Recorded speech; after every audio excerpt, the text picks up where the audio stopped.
Reciban un cordial saludo de parte de Fernando Guerrero, estudiante de la gloriosa Facultad de Ingeniería Mecánica de la Escuela Politécnica Nacional. El tema a tratar dentro del video explicativo será la simulación del circuito de fuerza y control electromecánico dentro del programa CADESIMO para el funcionamiento de un prototipo de batidora semi-industrial.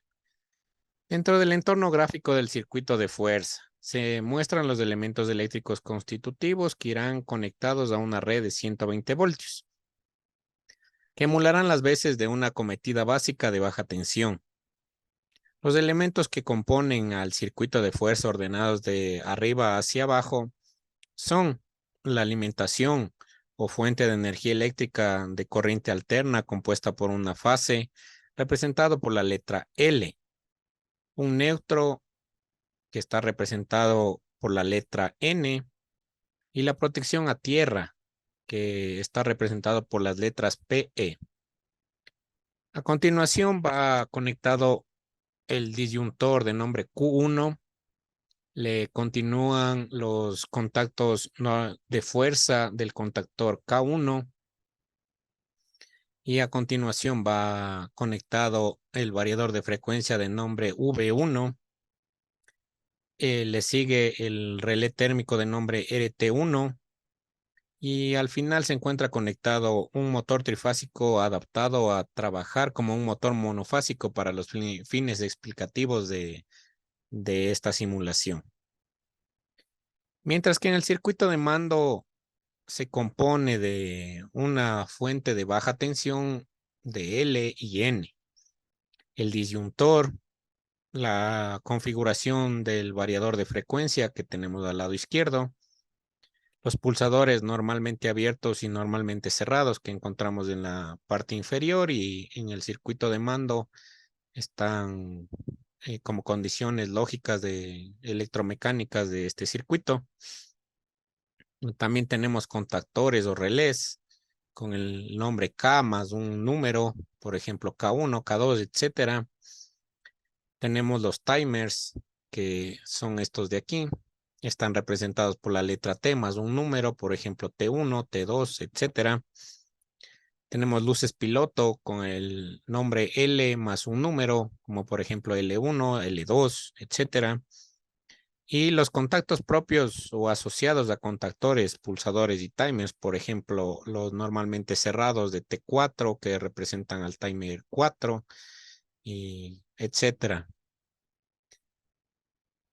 Luego, funcionalidad de los botones o pulsadores ubicados en la parte inferior del diagrama, en esta parte de aquí, en los cuales serán, pues, por ejemplo, el S2, botón apagar, que lleva el nombre botón apagar, con el símbolo S2, de contacto normalmente cerrado, en esta parte del circuito de mando, de color amarillo.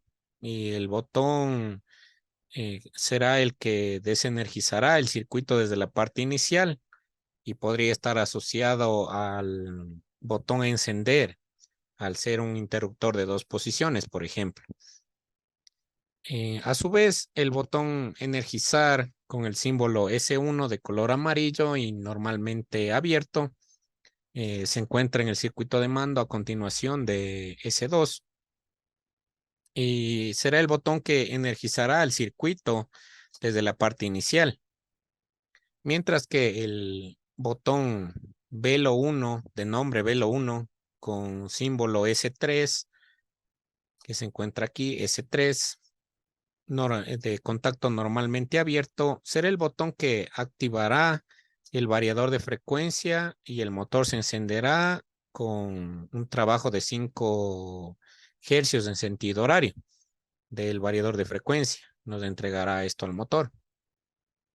También tenemos el botón cambio giro / velo -1, que es este botón de color azul con la simbología S5 normalmente abierto, que será el botón que activará el variador de frecuencia y el motor se encenderá a -5 hercios o en sentido antihorario.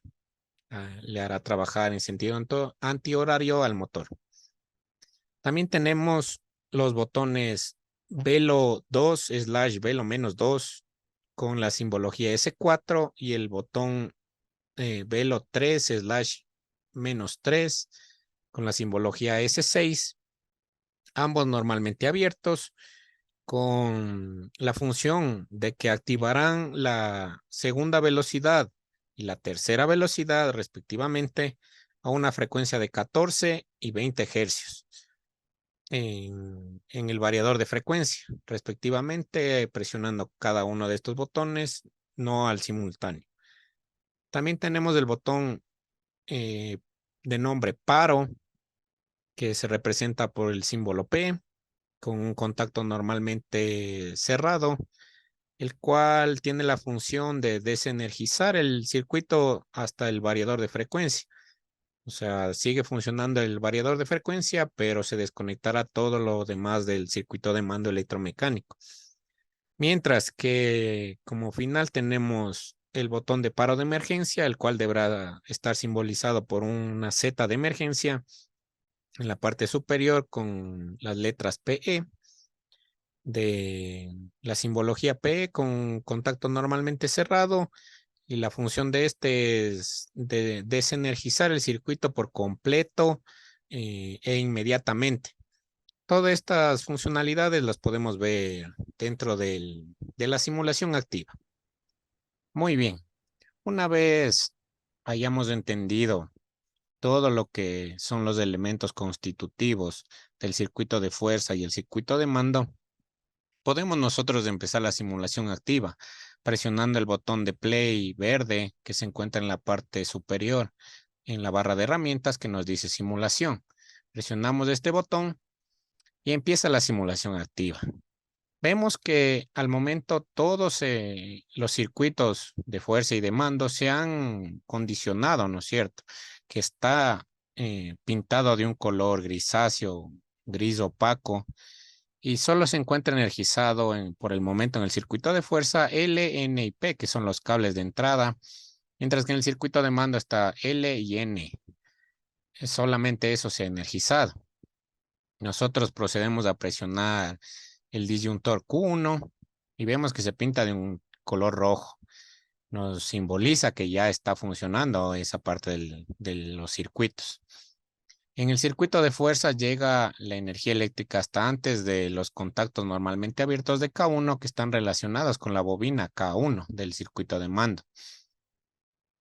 Una condición lógica que se encuentra después del disyuntor será la del relé térmico, la cual es bastante útil dentro de la instalación real de cualquier equipo, ya que esta funciona como una protección de una sobrecorriente hacia el motor. Aquí podemos ver si presionamos el RT1, que es la simbología para esto, en el circuito de mando automáticamente ya no permite el paso de corriente hacia el circuito de mando de la parte inferior. Se abre este circuito y nos cierra el circuito hacia una luz piloto LED de color rojo con el nombre L6, el cual nos indicaría que está activo el relé térmico, que hay una sobrecorriente por lo que se ha activado esto. Podemos desactivarlo en la simulación de forma manual, ¿no es cierto? Decimos que ya está todo bien y permite el paso, ¿no es cierto? Normal hasta antes de la condición lógica del S2, hasta esta parte de aquí. Entonces podemos nosotros energizar el circuito presionando el S1 y vemos que ya se energiza una parte del circuito. Se pinta de las líneas de color café en el circuito del variador de frecuencia. En la parte de control se pinta de color rojo las líneas que están energizadas. Se activa el color gris vivo ya en el variador de frecuencia y se han activado los contactos normalmente abiertos del K1 del circuito de fuerza y se ha energizado, se ha autoenclavado con una condición de autoenclavamiento en el circuito de mando con un contacto normalmente abierto del K1, el cual ya está funcionando, ¿no es cierto? Y nos muestra esto con una luz piloto LED de color amarillo llamada L1. En esta parte del variador de frecuencia podemos observar que inicia con 5 hercios calibrado el variador de frecuencia. Esto se lo puede calibrar de forma manual presionando el potenciómetro en la parte inferior y nos aparecerá la ventana del variador de velocidad. Aquí podemos ver que esto representa un potenciómetro manual, como el de una licuadora quizás, o como el de una radio antigua, el cual podemos cambiar de valores, ¿no es cierto? Pero aquí yo le he calibrado con el valor de 5 hercios para el arranque del variador de frecuencia. Una vez calibrado esto, se puede iniciar, ¿no es cierto?, el resto de la simulación.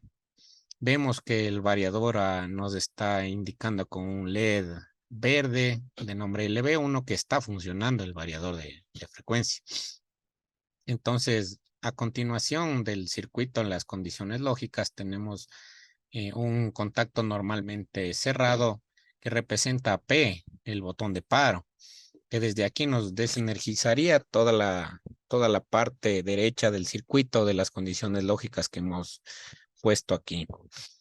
Entonces, podemos presionar el botón S3, pero también se podría apagar, ¿no?, la máquina con el botón S2 y vemos que se desenergiza de nuevo el circuito otra vez, todo el circuito. Entonces energizamos, se cumple las condiciones, se energiza la parte de K1 en el circuito de fuerza, funciona el variador de frecuencia, está trabajando normalmente el relé térmico y el motor podría empezar a funcionar. Entonces, ¿cómo hacemos que funcione?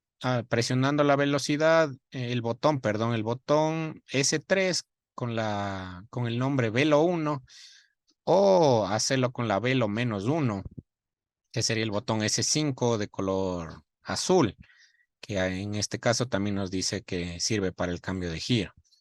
Entonces vamos a empezar con velo 1, ¿no es cierto? Aplastamos S3. Se cumplen las condiciones de aquí electromecánicas para otra vez el enclavamiento de una bobina, en este caso K2, el cual nos hace que el motor empiece a trabajar a una frecuencia de 5, con 5 hercios en el variador de frecuencia y el motor trabaje a esta frecuencia. También nos muestra las RPM, ¿no es cierto? Pero en este momento también se activa un timer, ¿no es cierto? Nosotros le ponemos a activar, se activa un timer, un LED y la bobina. El timer está programado para 5 segundos. Esto es representativo nada más, ¿no? Si es que el timer llega a 0, vemos que se condiciona el circuito y se abre con un contacto normalmente cerrado propio del timer, el cual nos hace que el motor se detenga, el variador de frecuencia deje de trabajar y aquí podemos ver cómo se activa una resistencia. Esto pasa aquí porque en el medio físico, en la vida real, el motor lleva una inercia la cual se debe transmitir hacia algún lado, ¿no? Y en este caso sería transmitiendo la energía mecánica de movimiento, energía cinética, en devolverle al circuito esto como una energía eléctrica, lo cual podría hacer que se queme el variador de frecuencia. Por eso se conecta aquí una resistencia, está conectada al variador de frecuencia y absorbe toda esta energía de inercia de detenerse el giro del motor, ¿no es cierto? Entonces, para esto sirve esta R de aquí.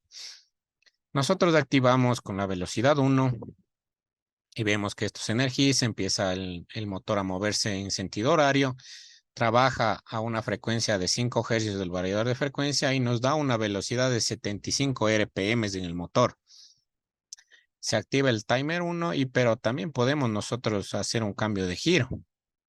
Podemos ver que en el variador de frecuencia empieza a disminuir, la frecuencia empieza a disminuir, se va a detener el motor y cambia de sentido, ¿no es cierto? Entonces, para verlo de una manera más clara, podemos parar, se desenergiza todo, esperamos a que se detenga y podremos ver cómo este giro ya se da hacia la parte izquierda, ya no solamente hacia la parte derecha. Esperamos a que se detenga, esto nos dice que sigue absorbiendo la inercia y listo. Podemos nosotros activarlo también en sentido horario o en sentido antihorario.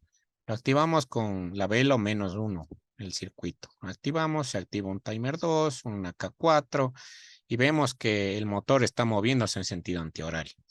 Entonces, para esto sirven los dos botones para activar la velo 1 en sentido horario y el cambio de giro de color azul sería para el sentido antihorario. Se desactiva, se empieza a frenar, cambia la velocidad del motor en negativo y la frecuencia también en negativo. ¿Qué nos quiere decir el signo negativo? La única forma que nosotros interpretaríamos esto es que se está moviendo en sentido contrario de lo que uno se ha programado normalmente, ¿no es cierto? Entonces eso simboliza. Las condiciones lógicas también se activan aquí con cada uno de los contactores. Podemos ver que activamos la velo 1 y podemos activar la velocidad 2, a la cual entra en funcionamiento una K3, un timer 3 y el variador de frecuencia sube hasta una frecuencia de 14 hercios a una velocidad aproximada de 210 RPM en sentido horario. Y asimismo se puede activar una velocidad 3 con un condicionamiento lógico propio del variador de frecuencia del programa, ¿no es cierto? Aquí podemos ver que está activado K2, K3 y K5 con una combinación para que nos trabaje a una velocidad constante de 20, programado a la frecuencia de 20 hercios, una velocidad de 300 RPM. Entonces termina la temporización y se desconecta todo el circuito. Podemos hacerlo de nuevo activando otra vez con el botón B1. Vemos que se activa, empieza el contador otra vez y podemos saltarnos directamente a la velocidad velo 3. Activamos pulsando el botón de velo 3 y pasa directamente desde la velocidad 1 a la velocidad 3. Asimismo podemos otra vez presionar el botón velo 1 y se condiciona, se detiene y empieza otra vez a la velocidad 1 que bajaría hasta los 5 hercios. Podemos saltarnos otra vez a la velocidad 2, a la velocidad 3 y siempre estará condicionado esto por los timers y lógicamente por cada uno de los contactos normalmente abiertos o cerrados de cada uno de los contactores de trabajo. Esto funciona así, con el botón de paro, nosotros desenergizamos toda la parte derecha del control, con el paro de emergencia desenergizamos todo, absolutamente todo del circuito y este sería una Z de emergencia que funcionaría dentro del circuito de mando.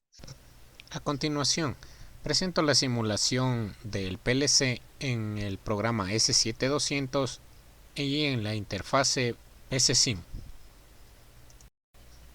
En el programa S7200, en la barra de herramientas, podemos presionar en configuración y seleccionar el tipo de CPU. En este caso vamos a utilizar el CPU 221 y cargar el programa que ya hemos codificado con anterioridad. Pulsamos en programa, cargar programa, aceptamos, cargamos el archivo, ponemos a abrir y se abrirá la programación KOP y cerramos la otra ventana. De la misma manera en el programa PCSIMU abrimos el programa que ya hemos codificado con anterioridad.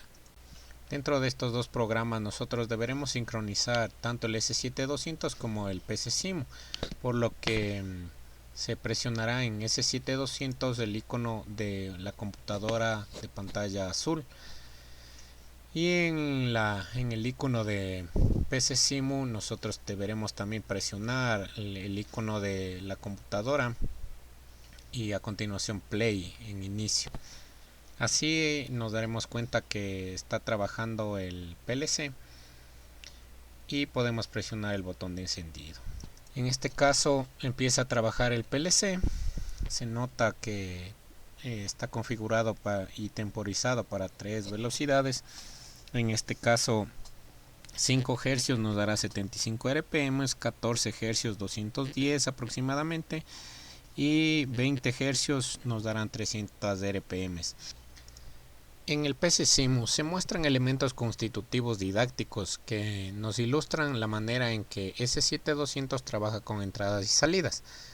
En este caso tenemos botones de encendido, de apagado, un sensor de control de velocidad que funcionará por niveles, una pantalla digital que nos muestra con 3 cifras significativas, las RPMs a las que trabajará el motor, dependiendo de la variación de frecuencia que nos entregue el variador de frecuencia a través del sensor de control de velocidad. También tenemos el motor y el variador de frecuencia en las imágenes del PC-SIM. Entonces, una vez que nosotros arrancamos el programa presionando el botón de encendido, se nos muestra que el sensor de velocidad está sensando la variación de frecuencia hasta llegar a las cifras que nosotros las hemos calibrado en el PLC. Sean 5 Hz nos entregarán 75 RPM, 14 Hz nos entregarán aproximadamente 204 a 210 RPM y 20 Hz nos entregarán 300 RPM aproximadamente. Entonces, dentro del programa nosotros vemos que una vez el sensor de velocidad llega a las 300 RPM, cuenta, temporiza un lapso de tiempo y luego se desactivará hasta apagarse por completo, ¿no es cierto?, el sensor y detenerse a una velocidad nominal aproximada de 23 RPM. Luego va automáticamente a subir de nuevo hasta las 75 RPM, luego se detendrá alrededor de las 204 RPM y seguirá subiendo hasta las 300 RPM aproximadamente, y esto continuará su ciclo una vez que el temporizador siga sensando este lapso de tiempo por el que nosotros hayamos programado el PLC. Esto se muestra tanto en el S7200 como en el PC-SIM, el trabajo que realizan. Una vez podemos presionar el botón de apagado y este se detendrá. Volvemos a encender y arrancará el nivel en el que hayamos dejado una vez el sensor. No importa si estaba el sensor de bajada o de subida, pero una vez que presionemos el botón de encendido, este volverá a arrancar desde el nivel que se hayan quedado las RPM de subida. Así termina esta parte del control de las RPM y procedemos al siguiente programa, que es el control de la temperatura. Para cargar el programa del control de la temperatura hacemos lo mismo que el procedimiento anterior. Vamos al S7200, ponemos a cargar programa, le guardamos la configuración anterior, buscamos en dónde está almacenado nuestro programa y lo cargamos, igual que en el PC-SIM. De igual manera, en esta parte nosotros nos encontramos en el PC-SIM con un botón de encendido, un botón de apagado. El sensor en este caso es un termostato y ya no tenemos un motor ni el variador de frecuencia porque este trabajará de diferente forma. Pero sí tenemos también una pantalla digital de 3 cifras significativas con 2 decimales de los grados centígrados. Ponemos a correr el programa de la temperatura, ponemos el valor de encendido y en este caso el termostato deberá censarnos a qué temperatura se puede llegar, ¿no?, de la llama a la que se encuentra encendido el equipo con el quemador. Por lo tanto, el termostato nos está censando constantemente, nos indica a qué momento está la temperatura a un máximo de 230 grados centígrados y bajará hasta un nivel de 120 grados centígrados. El termostato en este caso deberá constar de 3 temperaturas, ¿no?, desde el nivel de 0, más o menos pasando por 80, que sería lo regular, y luego subirá a 120 o 230 grados centígrados. Este permanecerá trabajando en este rango de temperaturas. En este caso el PLC le he dejado el programa para que sense 230 como máximo y baje hasta 120 y se vuelva a activar automáticamente al momento que el termostato sensa 120 grados centígrados, vuelva a subir hasta alcanzar 230 grados centígrados. Entonces así funciona el programa del termostato, el control de temperatura. Esto seguirá funcionando hasta que se presione el botón de apagado.